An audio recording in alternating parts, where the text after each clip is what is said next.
Aujourd'hui, je vais vous lire une de mes histoires préférées de la Bible. Il y a beaucoup d'histoires dans la Bible qui démontrent que Jésus-Christ est en contrôle de tout. Donc, Dieu contrôle tout. Que ce soit le bien ou le mal, Dieu est en contrôle de tout. Tout ce qui arrive dans nos vies ou dans le monde, ça vient directement des décisions que Dieu prend. Et dans l'histoire de Job, ça nous montre très bien comment Dieu fonctionne. Tu peux voir Satan qui est là, tu peux voir les anges de Dieu, tu peux voir comment Dieu interagit avec eux.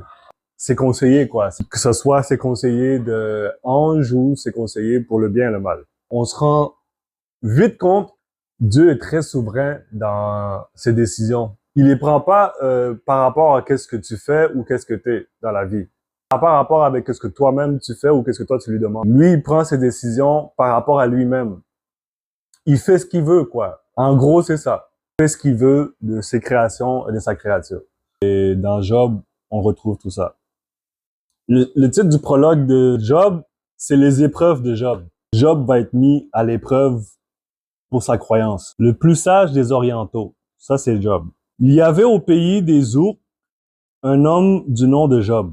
Là, O-U-C apostrophe, je sais pas vraiment comment le prononcer. O-U-C apostrophe. Ook ou je sais pas. Mais il était dans le pays de Ook. Il y avait au pays de Ook un homme du nom de Job.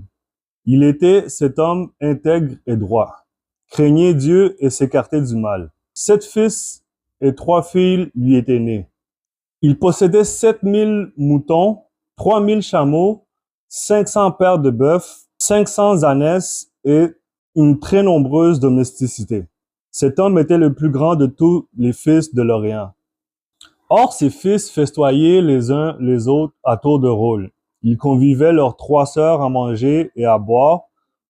Lorsqu'un cycle de ces festins était achevé, Job les faisait venir pour les purifier. Levé dès l'aube, il offrait un holocauste pour chacun d'eux, car il se disait, peut-être mes fils ont-ils péché ou maudit Dieu dans leur cœur. Ainsi faisait Job à chaque fois.